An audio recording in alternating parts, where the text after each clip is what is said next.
Alors, Cate Blanchett, vous êtes l'hôte Kota dans Big and Small, mise en scène par Benedict Andrews. La l'hôte Kota, créée dans l'Allemagne de l'Ouest des années 70 par Boto Strauss et réincarnée dans nos années 2000 par Martin Krimp, le dramaturge anglais qui en a fait une nouvelle traduction. L'hôte Kota, femme perdue, ou qui se perd en errance dans un monde sans âme humaine, où tout semble la rejeter, où tout semble se fermer, les portes, les êtres aussi. Une femme non plus sous influence, comme l'était Gena Rowlands, mais une femme presque sans influence sur cette société allemande, malade, et peut-être déjà morte. Quelques images de Cate Blanchett dans Lotta.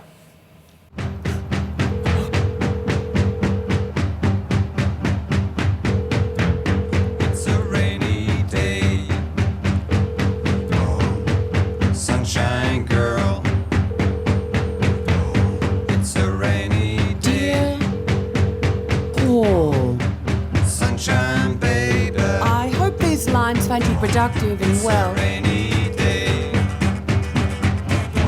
am now far away from you, but not in spirit. Those memories of our first years together at Saarbrücken will always stay with me as the most wonderful memories of my life.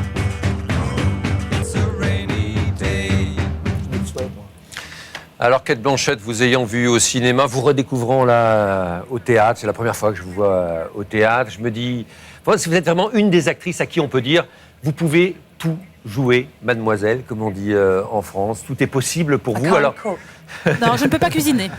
Oui, mais en tout cas, vous pouvez jouer presque tous les personnages du répertoire. Alors, pourquoi choisir celui-là? Pourquoi choisir la l'hôte Kota de Boto Strauss dans Grand et Petit? Pourquoi ce personnage-là vous parlait?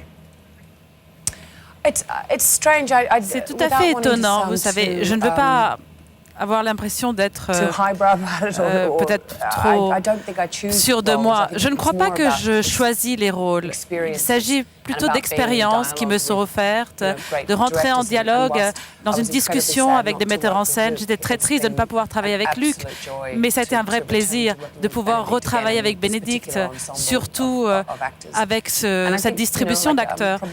Je crois que dans l'ensemble, tous, nous avons cette formation pour travailler au théâtre.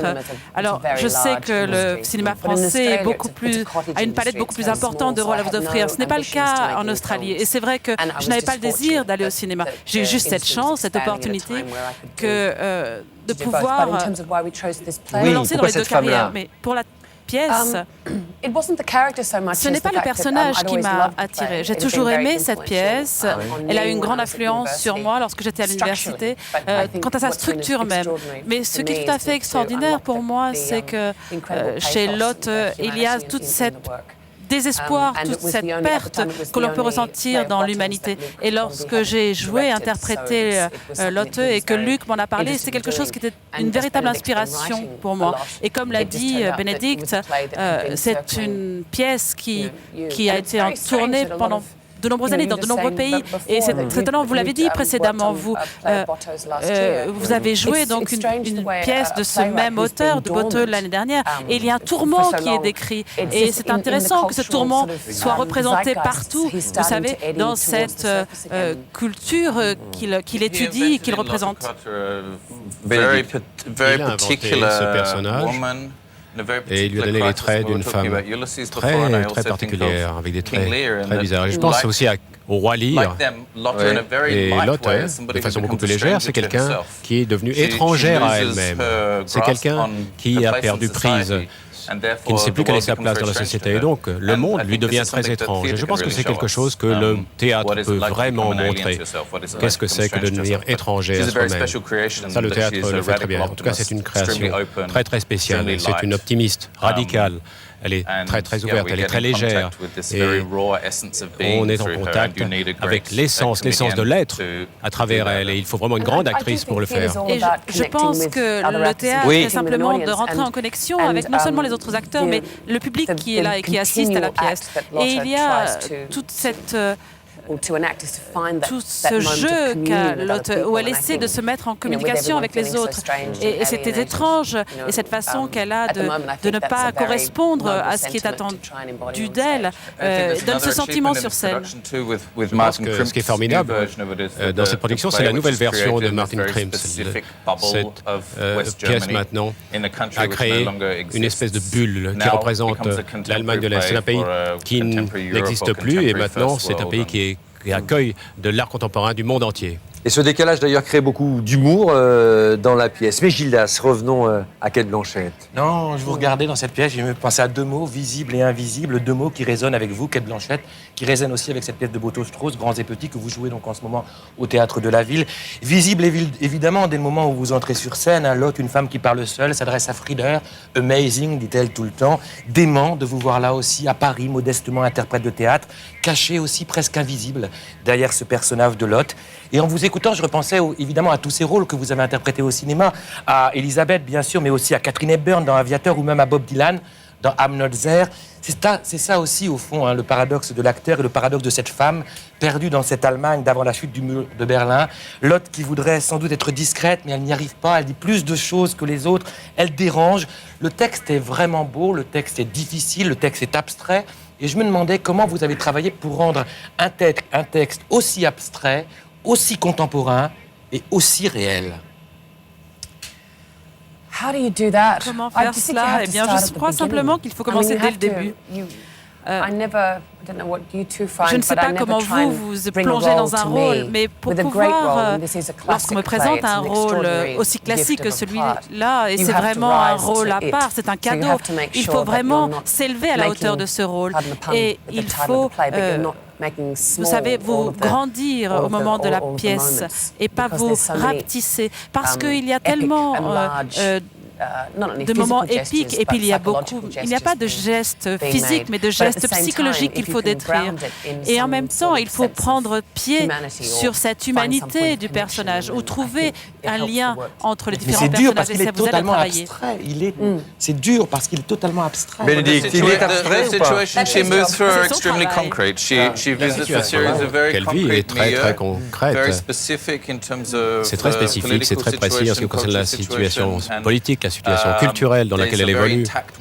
Il y a un monde intact et c'est elle, l'étrangère. Et elle se confronte avec les gens dans ce monde. Mais l'une des façons d'agir, l'une des façons de le faire, c'est d'utiliser une scène très nue, très épurée.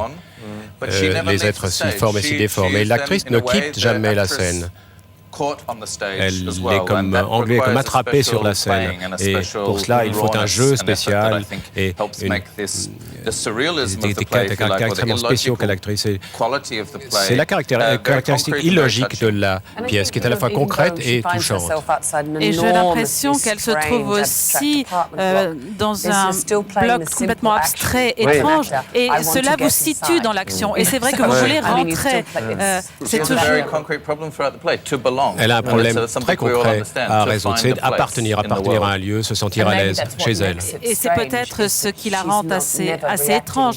Elle ne réagit jamais de la façon attendue à la situation. Elle a toujours cette façon bizarre de réagir. Donc voilà, c'est ce qui la met dans décalage complet. Et on se demande si vous jouez le texte, l'état émotionnel ou alors la situation. À chaque fois, on passe de l'un à l'autre. On est assez fasciné par votre voyage, le voyage que vous nous proposez. Cate Blanchett, vous avez joué Boto-Strauss, vous aussi, l'année dernière, Charles Deux fois même, j'avais joué Le Parc aussi. Avec du Bondy non, Claude Régis, et là, Ithac. Mais c'est un auteur fantastique qui arrive à raconter la modernité, mais en regardant beaucoup le passé. Et il arrive à faire des ponts. C'est pour ça que, c'est-à-dire que c'est pas abstrait. Il y a une forme d'abstraction, mais il a une écriture théâtrale qui est extraordinaire à jouer parce que c'est une matière justement qui appelle le concret. Et donc il y a un mélange, il y a toujours des effets contradictoires dans son écriture. C'est prodigieux de force. C'est pour ça que c'est un immense auteur contemporain. Mais vraiment, c'est... Bénédicte, vous qui travaillez aussi à la Schönbrunn en Allemagne, qui a fait naître Strauss. Boto-Strauss est né là-bas, sous les mises en scène de Peter Stein. Est-ce que vous les sentez encore, les fantômes de ces mises en scène-là de l'époque? Est-ce que vous les avez vus? Oui, absolument. Ça, c'est une pièce qui est née dans une Charbonne très différente. Du temps de Peter Stein, Luc Bondy y était maintenant. Anders Meyer apporte une coloration très différente à ce théâtre. Le langage est très différent. Un style de performance très masculin, très musculaire, très direct. Et je pense que c'est un théâtre qui se définit maintenant par opposition à cette génération précédente. Et c'est intéressant pour moi de rencontrer cette pièce qui vient de la génération précédente sans aucune nostalgie pour le Kurfürstendamm à l'époque. Et c'est une rencontre j'ai connu la Schaubühne quand intéressante pour moi. Pas encore sur le Kurfürstendamm, quand c'était collé au mur de Berlin, c'était l'époque où il y a Peter Stein et tout, c'est dans les années 70, et j'ai connu ça. On allait là-bas pour voir les spectacles. Mais toute cette histoire-là, tout ça est encore présent dans cette mise en scène signée Bénédicte Andrews avec donc Cate Blanchett. Je sais que vous n'aimez pas vous voir. Alors je ne sais pas si vous aimez vous voir sur scène, en tout cas c'est toujours très difficile de se voir soi-même sur scène, mais en tout cas au cinéma, Cate Blanchett, je vous propose quand même ce court extrait là, Kate, regardez. No. The Queen is dead. Long live the Queen! Long live the Queen!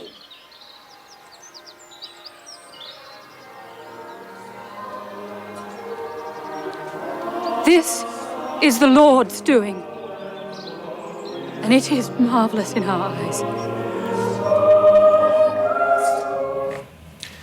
L'avènement d'une reine qu'on pourra redécouvrir sur l'une des chaînes du groupe sur Émotion. Ce sera le dimanche 10 juin pour une soirée spéciale. Elisabeth, l'avènement d'une reine, l'avènement d'une actrice, j'ai presque envie de dire, avec ces quelques images-là. En tout cas, on vous a tous découvert véritablement à ce moment-là, Cate Blanchett.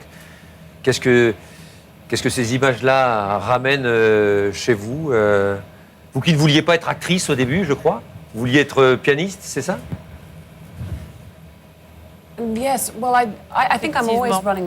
Je crois que je m'enfuis toujours de ce destin de devenir une actrice, vous savez, et essayer de trouver un vrai boulot, quoi.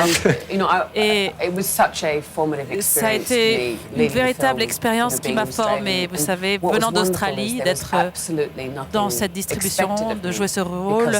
J'interprétais un rôle qui n'avait rien à voir avec moi, j'avais un profil qui ne correspondait pas, c'est un risque qui a été pris. Et c'est vrai que le plus important est de vraiment être le plus anonyme possible. On n'attend rien de vous et vous pouvez vous offrir complètement. Je peux me tromper, je peux prendre des risques. Et c'est vrai qu'à chaque fois, il faut se laver et être complètement anonyme pour pouvoir se lancer dans un rôle. Mais c'était il y a longtemps maintenant. Oui, vous allez... on n'a pas l'impression.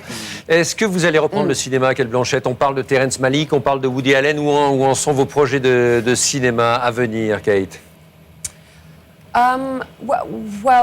Eh bien, mon boulot pendant ces 5 dernières années et sera pendant les 18 prochains mois d'être avec Andrew à la tête de ce théâtre. Et c'est très difficile avec 3 enfants et d'interpréter un rôle comme Lotte Kotte et d'être en tournée également pour défendre ce rôle, de penser à autre chose. Et c'est vrai que quand Terrence Malick vous appelle et dit « Bon, tu veux participer à un film ?»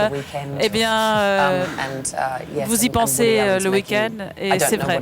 Je ne sais pas de quoi parle le film. Voilà, c'est un film. Mais vous voulez redevenir plus visible. Vous voulez revenir plus visible maintenant. Vous êtes parti un petit peu du côté de l'invisibilité. Là, vous voulez revenir au premier plan du cinéma, en tout cas. Non, j'ai toujours voulu disparaître. Non, ça ne m'intéresse pas du tout. Je ne veux pas être visible. Ce n'est pas un objectif pour moi. Être visible, je ne sais pas. Et on est contaminé, on est pollué. Non, ça ne m'intéresse pas. Je pense qu'il est plus intéressant d'avoir un sujet et de défendre ce sujet et d'aimer ce que l'on fait. J'ai travaillé avec de très bons réalisateurs. Il y a de très bons metteurs en scène. Il y a plein de choses à faire et je m'amuse beaucoup. À propos de Woody Allen, parce que vous parlez de Terrence Malick, mais Woody Allen, vous ne m'avez pas confirmé. Il y aura du Woody Allen aussi dans votre avenir? Oui, oui, sûrement. Good news. Ah, super. On est ravis. Merci beaucoup, Cate Blanchett, d'être venue dans cette émission. On vous retrouve donc au théâtre à Paris. Allez-y, Big and Small, au théâtre de la Ville, bien sûr, à Paris.